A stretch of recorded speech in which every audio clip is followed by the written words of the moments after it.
Bonjour tout le monde, bonjour Clément. Salut Christophe. Bienvenue pour ce week-end de pont. Voilà. Oui.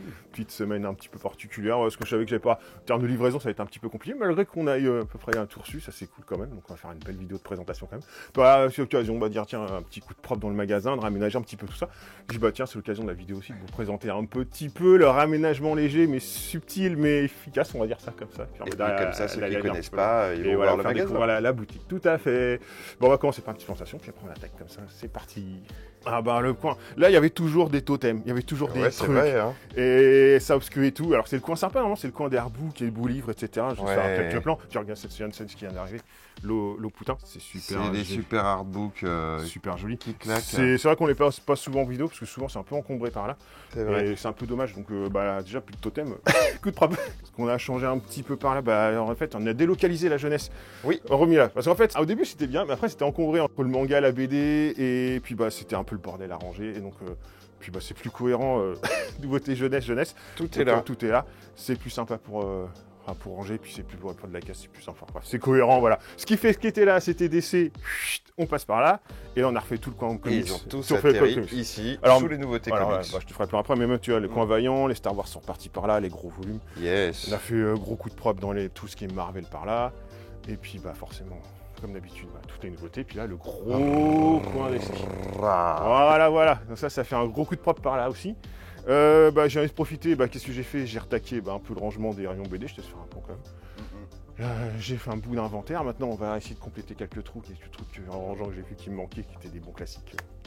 On va ranger ça. Le petit truc aussi qu'on zappe souvent, c'est parce que c'est pareil dans le coin, mais c'est le petit coin par là. Petit coin jeu de rôle qui est par là, je te laisse faire un petit coup, voilà. Surtout principalement tous les bouquins de base, etc. Puis après, c'est beaucoup sur demande parce que j'ai tellement d'offres. Compliqué à suivre. Après, la BD est faite, et puis par là, ce qui a été rechangé, on va faire le manga, mais attends, on va d'abord faire, comme c'est mode propre, le rayon un petit peu indépendant, comics indé. C'est vrai qu'il est les gens souvent résument comics et super-héros, mais ceux qui connaissent pas, la majorité des comics, souvent c'est indépendant, pas forcément un terme un peu large si tu veux. Mais c'est vrai que c'est un vivier de pépites et que tout ce que vous regardez sur Netflix et compagnie, beaucoup vient de là-dedans, quoi. Si vous avez des gros trucs bien sombres ou des histoires bien travaillées, ça change pas mal. Et puis après, ce qu'on a fait, ranger tout le rayon manga, donc déjà un peu agrandi. Donc ça, ce qui était là, c'était la jeunesse. On a 1 mètre en plus. Donc ça m'a soulagé un peu le rangement parce que ça devenait compliqué à ranger. Donc ça permet d'étoffer un peu, mais c'est déjà, tu vois, comme tu veux, sans forcer. Ça prend de la place. Ça prend de la place. Là, on a refait un coin, vraiment que les grands formats. Que les gros volumes. Que rangé propre, parce qu'avant, il y avait un peu de nouveauté, c'était un peu chiant. Au début, il n'y avait pas beaucoup de grands formats, mais avec le temps, ça pullule et voilà. Et donc, en fait, on a remis tout ce qui est Yuri par là, qui était à la base du manga, les grands formats qui sont arrivés par là. Donc, aussi les très grands formats, on a un peu par là des mangas qui étaient là, sont revenus là. D'accord. Et puis, comme ça, quand tu reviens par là, tu rentres à les nouveautés. Tu vois les nouveautés les grands formats et tous les packs promo. À l'entrée, il y a encore les bouquins à 3 €, ce genre de choses. Donc, comme ça, quand tu rentres, ça fait un peu plus joli que. C'est plus lisible et plus léger pour moi et pour, je pense, quand on rentre. Voilà. Enfin, ça aère le magasin, il n'y a plus de totem, il n'y a plus rien qui traîne. Parce que là, ça devenait l'anarchie. Jusqu'au suivant. Voilà, c'est la petite vidéo, la petite partie présentation. On va attaquer quand même un peu la partie lecture, parce que pas mal de choses cette semaine. Donc, on est dans le coin de manga, on va commencer par le manga. Alors manga, même le livre en général, il y a eu pas mal de livraisons, mais il y a eu quelques cartons qui sont pas arrivés à temps. Donc au moment qu'on tourne la vidéo, je pense qu'ils vont arriver juste après. Voilà, parce que des choses de mercredi. C'est compliqué, bizarre, parce que j'ai reçu des trucs du vendredi, mais pas du mercredi. Sac de nœuds, mais sans mêler les pinceaux. Voilà, donc j'ai pas tout reçu encore. Qu'est-ce qu'il y a, un petit truc qui par là, qu'est-ce qui est arrivé cette semaine? Les contes merveilleux du printemps, ça je l'ai pas encore. C'est un tome 1? Oui, c'est un one-shot. Petit one-shot. Un one-shot. Petit one-shot. Cool. Une petite histoire. Celui-là, je l'ai pas encore lu. On verra, je vais me mettre un petit peu le nez dedans la semaine prochaine. Il devrait avoir plus de titres, mais il en manque quelques-uns aussi, quand même, c'est un petit peu senti. C'était le Sasaki Miyamoto tome 3. Ça, c'est... Ça a déjà trouvé son public, celui-là. Ça, c'était pas mal aussi. Donc, par là, je pense qu'il m'en manque un petit. Il y a le So Charming aussi, quelques titres, mais je veux qu'il en manque quelques-uns. En manga, qu'est-ce qu'il y a eu de beau cette semaine? Le Shai, le dernier Shai. Le tome 2 des Affamés, que j'ai hâte de lire. Les zombies qui faisaient des viviers d'humains pour manger, mais que ça se retournait un peu, etc. Le dernier tome de Denjin aussi, c'est le thriller un petit peu fantastique où le gamin il part sur les réseaux électriques. Oui, c'est dans le 4 tomes, donc c'est la fin là. Ça, c'était bien foutu, cool. Ça, j'ai bien aimé. Qu'est-ce qu'il y a par là? Pas des tonnes nouveautés. C'était calme, et puis c'est pas la plus grosse semaine. Quand même, en nouveauté que j'ai bien aimé. Tu l'as lu celui-là? Ah, ça, j'ai bien aimé. Tu avais dit que tu l'aimerais bien. J'aimerais bien et j'ai bien aimé. Cool. Déjà graphiquement, en fait, ça fait penser un petit peu à des mangas, tu sais, un petit peu d'avant aussi. Un peu plus, enfin pas léger, mais tu sais, enfin je sais pas, un style année un petit peu avant quand j'étais jeune. Enfin, en fait, si tu veux, c'est l'histoire, c'est une jeune fille. Au démarrage, c'est un monsieur qui fait sur une agence de rencontre, un truc de site, tu lui commandes une fille, tu fais ok. Pour 10 personnes, tu fais waouh, c'est quoi ce truc? Puis en fait, il arrive et pan, enfin grosso, c'est une tueuse à gages si tu veux. Et en fait, elle est un peu dans le milieu de la mafia, donc en fait, tout se passe là-dedans. Mais c'est assez bien, c'est que tu as une fille qui est un petit peu des elfes. Elle, ce qu'elle passe, c'est de faire sa de comptabilité si tu veux. Et elle fait ça pour plus loin pour payer ses cours si tu veux. Donc c'est un peu décalé, mais c'est bien amené. Et en fait, quand j'ai lu le truc, moi, ce qui m'a fait triper, et je me disais, ça serait cool, c'est de faire un crossover avec City Hunter, quoi. Parce qu'en fait, dans l'idée, dans les deux personnages, tu veux, je trouve que ça ferait une osmose. Ça colle bien parce qu'elle, elle est, tu vois, elle est compétente, mais voilà, mais super compétente dans son truc, mais un peu décalée, quoi. Ouais. Et tu vois, je me pense qu'il y aurait moyen de faire un crossover entre les deux, et je pense que ça matcherait super bien. Donc moi, j'ai trouvé ça super sympa, super léger cette semaine, quoi. J'ai bien kiffé. J'ai lu aussi, Illusive Samurai aussi. Bah en fait, c'est par l'auteur de l'Assassin's Classroom. Ah bon? Oui, j'avais zappé. J'aurais jamais dit. Tu vois, graphiquement, et puis en fait, c'est super riche. Ouais. Et en fait, on revient à du samouraï un peu classique. Ouais. Mais c'est assez efficace. En suivre le parcours de ce garçon-là, en fait, c'est le descendant d'une famille de shogun, si tu veux. Toute la famille était décimée, quoi. Et donc, il est le dernier un peu survivant, quoi. Et un petit peu. Mais tu vois, c'est ce côté pas forcément lourd. Au démarrage, c'est un peu. Il y a de l'humour. Enfin, tu vois, c'est somme toute un peu léger. En fait, il n'y a pas de talent particulier. Son truc, lui, c'est la fuite et l'esquive, si tu veux. C'est son talent ultime. On va utiliser nos propres jambes. Nos jambes? Mais enfin, pourquoi faire? Pour foutre le camp d'ici! Cours, Smokey, dépêche-toi!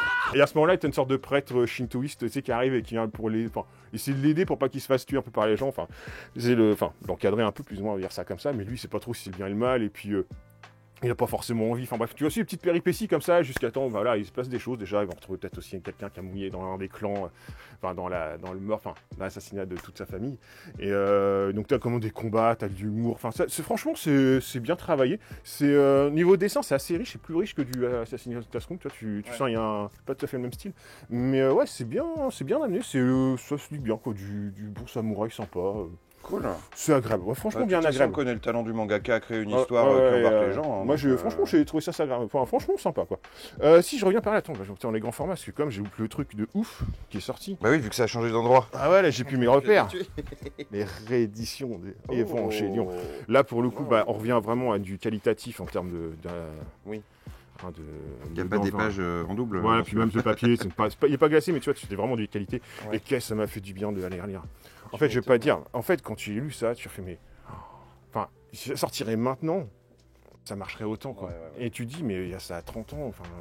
Et que ça vieillit super bien. Et quand tu regardes. En fait, si tu fais un peu une rétrospection de tout ce qui sort, enfin, tout ce que j'ai lu depuis 30 ans, tu vois que, en fin de compte, ouais, il y a des choses, du Berserk, du Évangélion, du Gun, mais enfin, voilà, tu as des sauves qui sont d'avant, qui ont une densité, une richesse. Et tu vois, les deux courants, un peu vraiment le côté dark fantasy et la science-fiction, en fait, ils t'analysent vraiment. À part, voilà, Isekai qui a un peu bouffé beaucoup de choses. Mais ouais, t'as des styles qu'on voit moins et qu'en fin de compte, c'est dommage parce que il y a quand même des bons trucs, quoi. Enfin, je me souviens, moi, j'étais le Apple Sea, Ghost in the Shell et compagnie. Enfin, c'est clair. Enfin, franchement, si vous connaissez pas Évangélion, vous pouvez partir dessus. Mais c'est un côté un peu méca qu'on voit plus trop, avec un côté vraiment, alors, je dis pas philosophique, mais un côté vraiment un petit peu plus. Si je fais on va dire pas psychologique, mais il y a de la profondeur, voilà, il y a de la profondeur sur le principe de l'humanité, ce genre de choses. Un petit débat humain. Voilà, c'est au niveau des personnages, c'est assez bien amené, mais ça vieillit vraiment bien, quoi. Et vraiment content de les avoir relus, parce que j'avoue, je pensais pas retrouver autant de plaisir. Mais c'est un peu comme l'autre fois la réédition des Dragon Quest, si tu veux, tu dis enfin ça vieillit vraiment bien, quoi. Ouais. Et que tu te dis malgré tout ce qui sort, même s'il y a des bons trucs, mais il y a des domaines où il y a des carences. Des carences, voilà. Ah, si, encore ça, c'est sorti cette semaine aussi. Ouais, il y a plein. Puis je l'ai dit dans mon plein, donc il manque des titres encore. Surtout en shoujo, je crois qu'il me manquait. Et puis j'attends les meilleurs aussi qui devaient arriver. Puis oui, le collecteur Tokyo, il y a du stock, donc ça, ça pose pas de soucis. Puis le Demon Slayer, ça va, il part un petit peu moins vite. Donc en fin de compte, si vous voulez, il y a encore du. Il y a encore du collecteur. Il n'y a pas beaucoup, mais il me reste un petit peu de collecteur. Ouais. Donc on va passer à la PD. Alors, cette semaine en BD, qu'est-ce qu'il y a eu de beau? Genre, gagner la guerre, le tome 4, la suite. Également, le bossu de Montfaucon, c'était un petit peu l'histoire du bossu de Notre-Dame. Je te montre un petit peu. Oui, carrément. Voilà, on va revenir dessus. C'était sympathique. Qu'est-ce qu'il y a? Le gros titre, quand même, doit arriver cette semaine, c'est quand même le nouveau Scorpion. Oh, ça, bonne série traditionnelle, je sais pas comment dire ça, un classique, mais super agréable, super agréable. Qu'est-ce qu'il y a eu de beau aussi cette semaine de Tom alors c'est sorti ça, c'est Automne en baie de Somme. Automne en baie de Somme. On lit beaucoup. Soit il est attendu, mais c'est graphiquement c'est plutôt joli. Il y a une version un petit peu toilée aussi qui est dispo. Enfin voilà, tu verras sur le plan tout à l'heure. Bon ça je l'ai pas encore lu, je l'ai mis sur le lit, mais j'ai pas le temps de le lire.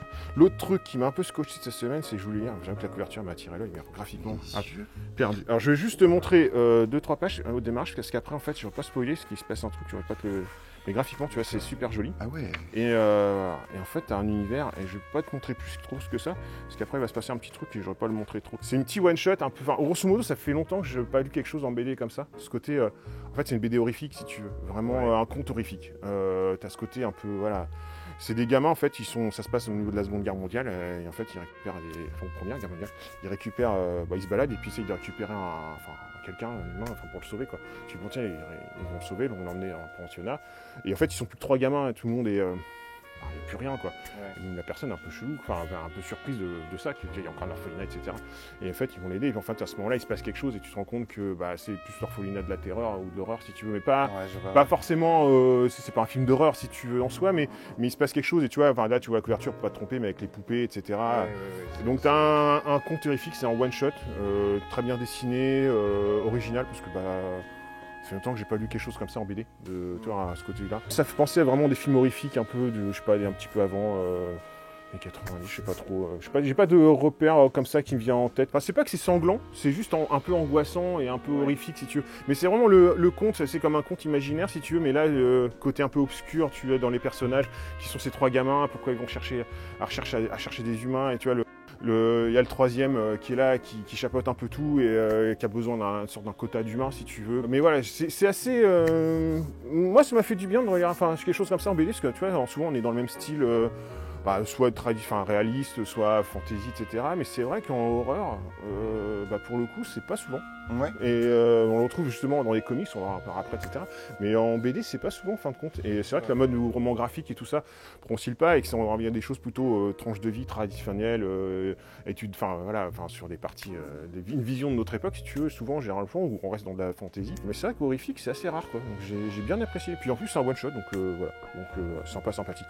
Il remplit toutes les cases. Ouais, j'ai trouvé ça sympa, j'ai bien aimé, quoi.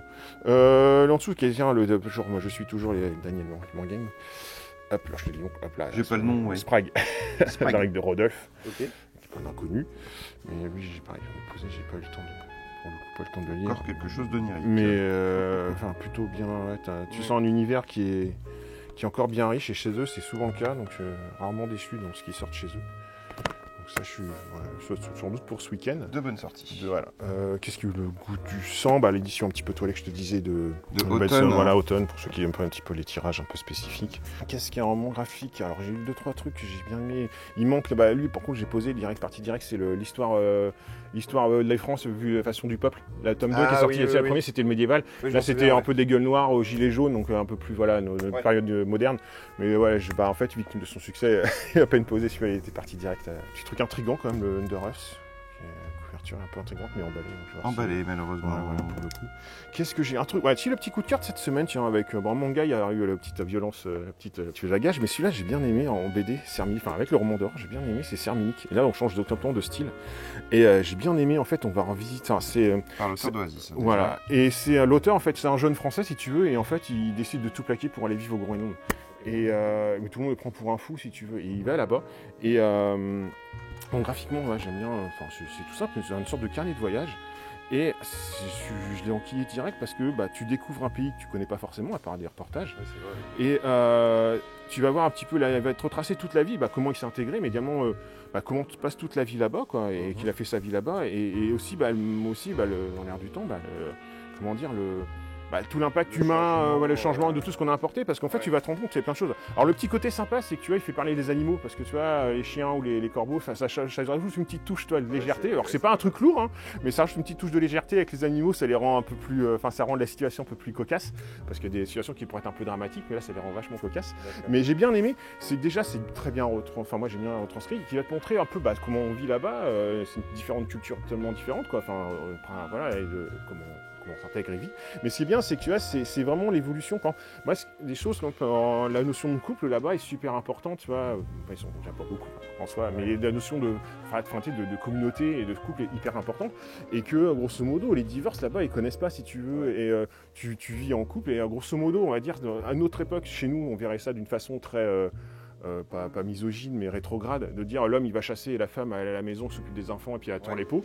Mais en fait ça fait partie de leur système parce que toute leur économie est basée sur eux, un petit peu le commerce de la peau, de la chasse, et qu'en fin de compte il faut le faire et qu'il n'y a pas d'industrie si tu veux, et que c'est rentré, au-delà d'être dans les mœurs, c'est un fonctionnement normal si tu veux. Et justement l'apparition un peu de l'industrie, etc., au début du siècle a fait que c'est un peu cassé parce que le commerce des pots a pris de l'ascendant, l'eau du pot est plus cher, il faut plus de débit, les prix se sont cassés, les pots c'était tanné ailleurs, etc. Et donc la femme qui tannait les pots se retrouve à plus de tâches, et donc s'ennuyer à la maison parce que c'était son occupation, puis s'occuper des enfants.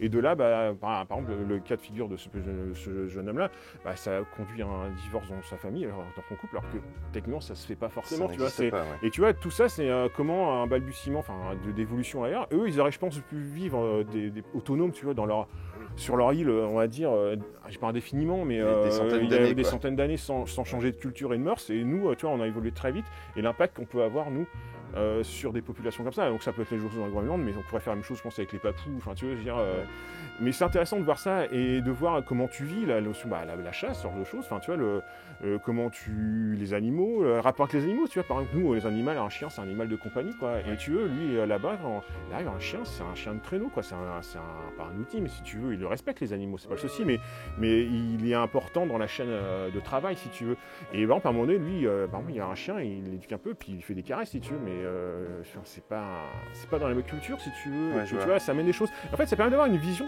différente, tu vois, encore d'ailleurs, d'autres cultures et des peuples en plus qu'on ne demande rien à personne et en plus qu'on a un peu fait chier, quoi. Ouais, c'est vrai, ouais. Mais c'est super sympa. Moi, voilà, si vous voulez découvrir un petit carnet de voyage un peu qui change un peu des endroits un peu classiques et qui me font un peu rêver, tout ce qui est Groenland, l'Islande, je trouve ça, c'est des pays super magnifiques. C'est super sympa. Donc là, j'ai vraiment bien aimé ça. Si vous voulez découvrir un peu, là, c'est vraiment cool. Petit truc que j'ai commencé au quai, et puis après on va arrêter sur la BD, parce que je voulais lire aussi ses rêves, parce que graphiquement, elle était vraiment top. Oui, on l'avait déjà. J'ai commencé à lire, j'ai pas le fini, mais en fait, c'est une jeune fille qui va se retrouver un petit peu parachutée dans un monde alternatif, si tu veux, qui prend une apparence d'un autre et qui va essayer de comprendre l'univers où elle débarque. Mais l'univers graphique fait que tu rentres direct dans le truc, quoi. C'est un truc de fou, Enfin, c'est hyper bien gratté et t'as une identité et tu te mets direct. Alors j'ai juste commencé, j'en suis à peu près par là. Enfin, tu vois, j'ai eu quelques pages pour m'y faire, mais j'ai vraiment. C'est waouh, tu fais du beau travail. Donc, ce sera pour la semaine prochaine celui-là, parce que. On reviendra dessus. On reviendra dessus encore. Bon, on va s'arrêter là pour la BD. On va passer aux comics. Alors, dans le coin comics qui s'est un peu allégé de pile de droite à gauche. Malheureusement, il y avait plein de choses qui devaient sortir, j'ai pas reçu, typiquement, on va voir après, mais les Star Wars, ce genre de choses, il y avait des beaux trucs qui Star Wars étoilés, ils sont pas pu arriver, ils sont pas encore là, je pense qu'ils vont arriver ce matin. Voilà, après la vidéo. Je vais revenir dessus, quand même un petit peu, tiens, je vais dire quand même, c'est le Swamp Thing d'Infinite, et j'avoue que, que c'est bien. C'est bien. Que c'est bien. Ça dénote. Et puis ça dénote l'univers en fait DC, tu vois. Enfin, c'est du DC, mais ça part sans film, ça part. Ouais. Et en fait, c'est des personnages que je connaissais pas avant, tu vois. Il y a eu le Michael Moore, le Moore qui a été refait, etc., qui a relancé un peu le truc. Mais là, j'avoue, c'est bien fait aussi. Au démarrage, c'est assez perché parce que tu suis en fait un monde où il n'y a plus que des arbres, en fait, si tu veux, et qu'il n'y a plus beaucoup d'humains. Les deux premiers chapitres sont un peu métaphoriques, je sais pas comment dire ça, voilà. Et en fait, tu vas suivre, ça t'explique quand même un peu le pourquoi, et donc après, tu vas suivre l'histoire du gars, si tu veux, qui est un Américain qui part en Inde pour du travail. Et en fait, à ce moment-là, il se produit des crimes aussi dans le désert, en fait, un humain, un peu particulier, une légende, etc. Et en fin de compte, le truc, c'est que le personnage, tu vas dans ses rêves, va partir, si tu veux, être connecté avec la sève. Et en fait, une autre approche un peu différente, quoi. Et en fait, c'est dans ses rêves qu'il va se passer des choses, mais lui-même, il comprend pas trop au démarrage. Et tu te laisses embarquer dans ce côté un peu thriller horrifique, si tu veux, un peu épouvante, un peu, toi, au démarrage. Vraiment, cette ambiance-là, tu l'as, quoi. Et en fin de compte, il comprend pas trop. Puis à chaque fois, ça fait des cauchemars. Et à un moment donné, il va toujours au même endroit. Jusqu'à en fait, il peut dire plus ou moins, on est chasseur de criminels. téléphone sonne. Bon, alors après cette petite courte téléphone improvisé, retour sur Swamp Thing. Alors Swamp Thing, ouais, celui-là est vraiment bien. En fait, tu vois, et en fait, ça construit le personnage. Au début, tu sais pas trop que tu mets les pieds dans ses rêves, parce que tu vois, etc. Et même sa copine, amie qui est avec lui, essaye de comprendre. Mais ouais, c'est assez psychologique au démarrage, avec un côté un petit peu très sombre, enfin vraiment sympathique, et enfin sympathique, pas bon pour le coup.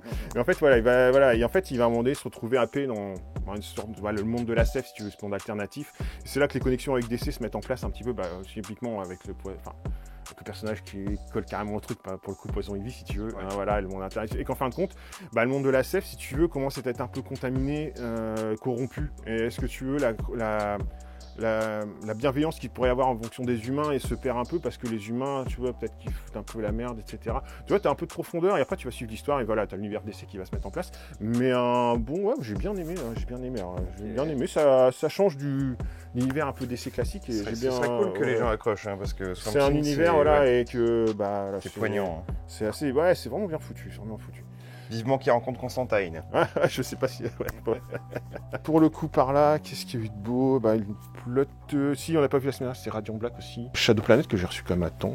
C'est une un petit peu plus classique, européenne, je peux dire ça. J'ai voulu, mais voilà, pas eu le temps. Peut-être on verra la semaine prochaine. On verra ce qui arrive ce matin. Donc voilà pour la partie comics. On va passer à la partie jeunesse, ado, jeune adulte, un petit peu humoristique. Alors, en jeunesse, cette semaine, des trucs sympas. Une petite déception, la déception de la semaine. C'est quoi la déception? Tiens, on va commencer par ça. Je m'attendais à beaucoup mieux, parce que scénariste de Elle, une histoire de Clos. Ah bah oui. Je m'attendais à, quand tu vois Elle, comment j'ai kiffé. Ouais. Je m'attendais à un truc. Franchement, c'est sympa, mais j'ai pas été happé, quoi. Ouais, plus que ça. Si tu veux, j'ai l'impression d'avoir un scénario qui est pas fini, qui a des idées, mais en fait, on mélange des choses, on essaie de faire un peu pourri, on fait une sorte d'histoire. Ouais. Mais j'ai l'impression qu'il n'y a pas de lien, il manque quelque chose, si tu veux. En fait, on va suivre le parcours de différents protagonistes. En fait, l'histoire, c'est un peu de ces masques, en fin de compte. Alors, l'idée de démarche, tu veux, elle est super cool. Franchement, par contre, le début était cool. Parce que tu vois, t'es un peu au Mexique, si tu veux. Ces deux gamins qui sont un petit peu des rats, des petites frappes de qui essayent de survivre, si tu veux. Et en fait, ils vont se retrouver avec des mafieux qui essayent de planquer des caisses avant qu'ils soient pécho, quoi. Et dedans, t'as des masques. Et en fait, le gamin va lui mettre un masque, tu vois, ces trucs-là. Et en fin de compte, c'est là qu'il va se passer quelque chose. Le gamin devient presque une arme, en fait, si tu veux. Enfin, il a un pouvoir important. On va dire plus dans l'histoire, si tu veux. C'est intéressant parce qu'en fait, il se fait kidnapper pour. Est-ce que lui, il va récupérer le masque, mais c'est pas forcément possible. Puis il a un pouvoir, etc. Donc c'est intéressant. Et après, tu vas passer en Europe et tu vas suivre les différents protagonistes, ces deux personnages-là principalement. Mais alors, pour le coup, à partir de là, moi, j'étais jusqu'au bout, pas de souci, mais j'ai pas réussi à entrer dans l'histoire. En fait, tu mets un peu les clichés de notre époque, j'ai l'impression. Enfin, parce que il y a des sujets actuels, tu vois, il faut en parler. Enfin, donc se mettre ça dedans, pourquoi pas. Il y a l'histoire des masques. Il y a un bout, mais on sait pas très bien construit. Ils arrivent là, on sait pas trop. Les personnages, tu vois, à un moment donné, ils sont là toujours au bon endroit, au bon moment. Ok, il y a une base, si tu veux, parce qu'en fait, dès qu'ils mettent les masques, tu veux, ils arrivent à avoir une sorte de pouvoir et ça fait voilà. Pourquoi pas l'idée mais je trouve que ça manque de construction. Enfin, t'as l'impression d'avoir des pièces imbriquées, qu'on prend un sujet, un thème, un machin, on embrique tout, on fait une histoire. Le scénariste qui te balade où il veut sans en fait, il a du potentiel, si tu veux, c'est pas un souci, mais pourquoi coller certains thèmes ou sujets qui apportent pas forcément, qui enrichissent pas les personnages forcément? Pourquoi des trucs un peu téléphonés où ça manque un peu de cohésion, je trouve, et tu veux, et ça manque un peu de charme, si tu veux. T'as un peu d'identité, je sais pas. Il y a quelque chose, mais moi, je sais pas kiffé. C'est pas agréable à lire, si tu veux, mais à tout ce qui sort, et quand tu vois ce qu'il a fait avec Elle, je m'attendais à beaucoup mieux, quoi. Je trouve ça un peu parfadasse, mais voilà, à ce côté en dessous de truc, ouais. L'autre truc, j'ai vu, c'était Watt. Et là, je me suis fait avoir. Watt, je prends Watt, en plus, parce que j'ouvre la page. C'est sûr, c'est bizarre, j'ouvre la première page, et puis, mais ça me parle, ça, mais c'est quoi, c'est bizarre, ce personnage, ça me parle. Je regarde, je prends la couverture, ça me dit quelque chose aussi, en effet. Et là, je fais la tranche. Ah mais tome 2, mais oui, c'est l'histoire de notre petite fée qui vivait dans la ville, qui avait perdu ses ailes, et en fait elle est citadine, elle aime l'odeur de la pollution, et que en fin de compte ses ailes sont greffées après sur ce troll là, et ouais, c'était sympathique, j'avais trouvé ça plutôt sympa, il a confirmé un petit peu, tu vois, dans le tome 2 pour voir justement comment ça allait, et ça a fini en 2 volumes, et regarde, par contre, tu vois, là t'as les ingrédients classiques, tu vois, d'un truc bonne BD jeunesse, avec de l'aventure, du machin, surtout des trucs sympas, tu vois, comme des écureuils un peu maudits, enfin, tu vois... Et voilà, comment le petit défi, on va continuer sa petite histoire, et j'ai trouvé ça plutôt sympa, quoi, c'est assez vivant. Il y a un petit folklore, il y a tout un ensemble de trucs qui est plutôt sympathique. Moi, c'est plutôt sympathique. J'ai bien aimé pour 2 volumes, ça passe relativement bien. Qu'est-ce qu'il y a eu d'autre? Le petit cantoche qui arrivait. Un cantoche. Pareil, un petit côté indépendant, le même qui avait fait, tu sais, la BD que j'arrivais pas à positionner trop ado. Enfin, j'ai l'impression qu'ils vont faire des BD un peu comme ça, tu vois, un peu ado, adulte, un peu, tu vois, un peu des styles un petit peu différents. Celui-là, je l'ai pas lu encore, mais je le lirai sans doute pour la semaine prochaine. Parce que tu sens qu'il y a une sorte d'approche de positionnement un peu particulier, tu vois. Pas à la jeunesse, public, ça pourrait être un peu plus adulte. Mais c'est vrai que c'est, même tu vois, la taille, etc. Donc c'est un peu comme tu vois, un comic roman graffiti, des fois c'est pas évident. J'ai l'impression que tu vois, en ce moment la BD jeunesse, tu veux, c'est en style un peu je pense qu'il faudra faire une catégorie vraiment jeunesse, si tu veux, pour les petits, si tu veux. Et après, au-delà, tu sais, ça commence à se croiser les univers, les machins, et même... À terme, on aura sans doute une catégorie jeune adulte. Je pense qu'on met tout doucement sur ce catégorie un petit peu, pas roman graphique ado, mais tu vois, ce côté un petit peu comme ça. Ouais. Après, tu vois, c'est en termes de lecture, c'est comme des beaux pavés aussi, tu vois, un petit peu du dessin, c'est pas forcément... le truc rond à l'Astérix, tu vois. Moi, je dis que c'est des approches différentes, donc après, ça peut toucher un autre public, tu vois, un autre émigre peut-être... Un autre style de BD jeunesse, quoi. Voilà, on va s'arrêter là pour la jeunesse cette semaine. Et on passe au jeu. Alors, cette semaine en jeu, déjà, c'était une semaine calme en jeu. Et en plus de ça, on n'a pas été livré à temps. Donc, il y avait 2-3 trucs qui arrivaient. Malheureusement, ils vont arriver après la vidéo. Donc, mais bon, c'est l'occasion de montrer, limite, on va pas se reprendre la tête. On les présentera la semaine prochaine, comme il n'y avait pas non plus de must-have absolu. Je pense qu'on fera un point avec la semaine prochaine. Donc ça permet de ranger un petit peu ce coin. Ouais. Par contre, on va revenir forcément sur 32 fer. Game. Au-delà, parce qu'il y a la promo, etc. Ouais. Mais j'avoue, j'avais pas encore mis une idée dedans. Et on a fait un jeudi 32 fer. Et c'est bien. C'est bien. Moi, j'avais un peu lâché les jeux de figurines parce que au-delà du coup, mais aussi le temps, préparation, machin, etc. Et là, je trouve on a quelque chose avec la promo où on va dire déjà économiquement, ça revient vraiment pas cher parce que pour 100 balles, 120 balles entre guillemets, vous avez une boîte de base et 3 extensions, comme vous avez 30 balles à chaque fois. Grosso modo, ça suffit largement pour jouer, quoi. Ouais. Pas besoin de chercher plus compliqué. Donc en termes économiques, c'est super sympa. Et la mécanique de jeu revient un peu à du Warhammer un peu d'avant, si tu veux. Enfin, de loin. Déjà, on revient à un univers, pour le coup, médiéval traditionnel, qui fait du bien, parce qu'en fait, on a un peu perdu ça en route. Et la mécanique de jeu, en fait, il y a plein de petits trucs sympas. Donc déjà, au niveau des figurines, tu peux voir, on avait un peu l'autre fois, c'est quand même assez propre. Ouais, elles sont très très propres. Donc tu retrouves plusieurs clans, chaque clan a vraiment ses petites particularités, il y a vraiment un thème dans chaque armée. Et des petits trucs, tu vois, par exemple les plateaux de mouvement sont fournis avec, si tu veux, parce que les trucs, voilà. C'est déjà rien que ça, sur le matos, déjà, t'as plein tout en un, quoi. Voilà, je peux pas te montrer, mais t'as les gabarits, t'as plein de choses, t'as tout ce qu'il faut pour jouer dedans, tout est propre. L'intérêt de ce jeu-là, c'est intéressant, c'est que c'est pas juste un affrontement de figurines, t'as un côté un petit peu, pas deck building, mais t'as un deck, en fait. En fait, on va commencer par les troupes, si tu veux, ce qui est intéressant. Ouais. Tes cartes de troupes, en fait, elles ressemblent à ça. Donc, en fait, si tu veux, tu joues pas avec beaucoup, tu vois, avec ça. Ça suffit largement pour jouer. Donc, ça, c'est le coût d'unité, 7 points. Donc, c'est ce qui va définir ton format. 30, 40 points, 50 points. 50 points, c'est déjà énorme. Ah ouais? Voilà. Tu dis, avec une boîte de base et 2 extensions, t'as de quoi faire une bonne partie. Voilà, une bonne partie. Après, tes caractéristiques, c'est pas trop compliqué. Tes caractéristiques de mouvement, caractéristiques d'attaque. Donc ça, c'était seuil de réussite, c'est pas compliqué. Tu lances un nombre de dés en fonction de ton nombre de rangs. Donc tu vois, tu as 3 rangs, dès qu'il est capé, tu lances moins de dés. D'accord. Tout simplement, tu lances tes dés. Après, c'est la défense. L'adversaire, en fonction du nombre de réussites, il va lancer ses dés et autant de dés par rapport à la défense. Tout simplement, il enlève les pertes en fonction de ce qu'il n'a pas défendu. Et après, test de panique, si tu veux, sur ce là pareil, sur le dé de 6, et potentiellement qui refont des pertes. Ok, on connaît le système là. Voilà, le système de combat, c'est pas plus compliqué que ça. Le système après de mouvement. Dans les règles, avec ça suffit largement. Tu as 6 actions par tour, t'en fais qu'une par unité. Donc, soit une manœuvre d'avance, tu cours, soit tu charges, tu attaques au tir, au corps à corps, ou tu dégages. Donc, très simple, ok. Une action par tour. Ce qui est sympa, c'est qu'on joue à tour de rôle. Tu vois, il n'y a pas je joue tout et tu joues. Enfin, tu vois, on alterne le truc. Et tu as le système de plein de choses. Déjà, tu as le système. Alors, ici, des personnages. Parce que quand on a vu nos troupes, c'était quelques personnages que tu vas pouvoir prendre. Donc, forcément, tu retrouves un garde de la. Et quand tu prends des troupes, tu vas pouvoir les intégrer. Et en fin de compte, tu vas booster un peu tes unités. Tu vois, tu donnes des capacités. Tu les mets dans tes régiments et tu boostes tes unités. Plus on soit cohérent, voilà, c'est tout simple. Bah ouais. Donc, ça, c'est ta programmation démarrage d'action. Et après, tu as des cartes, on va dire stratégie, je sais pas comment on s'appelle ça. Puis en fait, c'est ta pioche. Et tous les tours, tu pioches. Donc, tu en as 3, tu en peux un peu plus. Mais tu vas pouvoir les jouer. Tu fais avec en fait, par exemple, là, tiens, quand une unité combattante d'ennemis est détruite, tu choisis. Donc, en fait, tu la joues quand la condition est remplie. ça te donne des petits twists. Donc ça peut donner des bonus quand ton armée, mettons, voilà, l'unité elle est détruite. Ouais. Ça peut être aussi dans des cas de figure où inversement, quand tu vas faire une charge, bah tiens, t'es sûr de faire ça, ou pour soigner machin, ou enfin de changer des trucs, ça fait des petits, tu sais, des trucs que de retournement de situation qui peuvent compenser un peu, bah, pour le coup, bah, comme ça jouer avec des dés, un petit peu le hasard des dés si tu veux, et d'avoir un peu de stratégie. Tu joues à l'opportunisme des cartes que tu vas piocher, quoi. Donc en fait, plutôt que d'avoir juste un jeu de bataille figurine, t'as aussi le côté carte, où tu vas pouvoir insuffler des petites actions gratos si tu veux en cours de partie en plus. D'accord.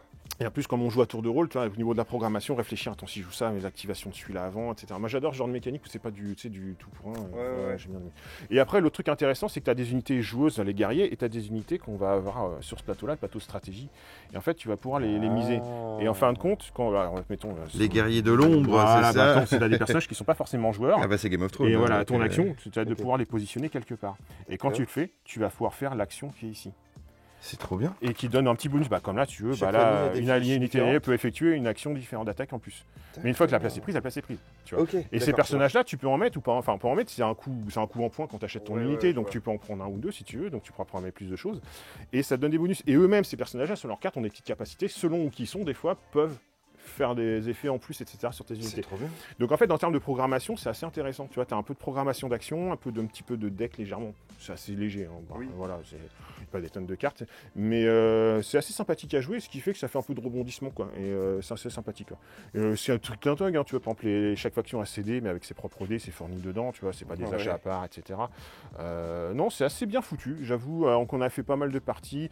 Et alors, mais en fait, moi, pour l'instant, c'est les Greyjoy. Ah, c'est les Greyjoy finalement. Ce côté viking, tu le ressens bien, ce côté pillard où tu attaques sur les flancs, tu reviens, etc. Mais j'avoue, ils sont chacun de mécanique sympa.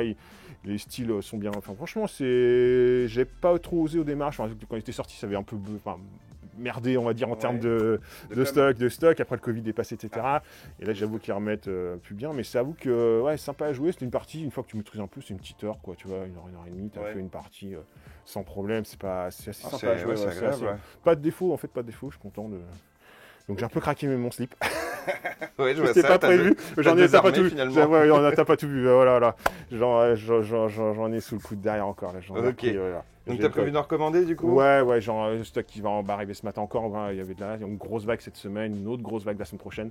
Profitez de l'offre, 30 balles, je vais vous le faire. C'est pas dégueulasse si vous voulez. Mais c'est pas sûr de faire de la promo pour le coup à Asmodée machin truc. Je suis pas là pour faire de la com promo, mais c'est vraiment que le jeu est vraiment sympa. Le jeu est bien, bon jeu, un jeu de figurines accessible si tu veux, pas lourdingue, avec du matos de qualité et facile à jouer, quoi. Faudra qu'on se fasse des rencontres au café.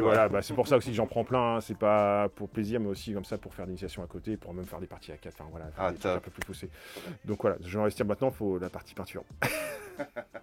Bon, ce qui est bien, c'est qu'elle n'est pas obligatoire. Au moins, les figurines sont montées direct. Mais c'est en plus, c'est cool, mais tu vois, chaque figurine a un plastique propre de sa couleur. Dans chaque armée. C'est rien que ça, c'est tout con. T'as pas envie de peindre. Déjà, t'as une identité sur la table, tu repères. Mais bon, c'est les peindre. C'est eux qui t'as des unités comme les Targaryens avec leur chevalier là. Ouais. T'as envie de les peindre. Qu'est-ce que c'est beau. Non, voilà. Bon, on va pas faire plus long, mais voilà, profitez. C'est jusqu'au 18 juin, je crois, et n'hésitez pas. On peut commander facilement. Là, j'ai encore de l'arrivage qui arrive ce matin. J'en ai encore la semaine prochaine, et je pense que la semaine prochaine, le stock va être bien dense comme il faut, quoi. Coucou, c'est Clément. Juste pour vous dire qu'on a reçu entre-temps un petit peu de X-Wing et les nouveaux packs Pokémon, la nouvelle extension de Pokémon, avec aussi les tri-packs et une boîte spéciale Lucario. Donc voilà, n'hésitez pas à venir en profiter. Ça va partir très très vite. Donc voilà. Sur ce, on va s'arrêter là. C'est pas mal, hein? C'est bien, ouais. Une vidéo de présentation, un petit tour du magasin, donner un petit peu envie. Voilà, n'hésitez pas à venir partager. La boutique, elle est sur Louviers, en Normandie, aussi. On va essayer de faire, je crois, une nouvelle vignette aussi qui doit être l'accroche, etc. pour donner envie de partager, etc. N'hésitez pas à commenter, liker, etc. si ça vous plaît. N'hésitez surtout pas. En termes de visiter pour la chaîne, histoire de partager ça avec vous, faire découvrir des univers, quoi. Donc voilà, sur ce, on va vous s'arrêter là. Bon week-end à vous, puis à la semaine prochaine. Salut tout le monde!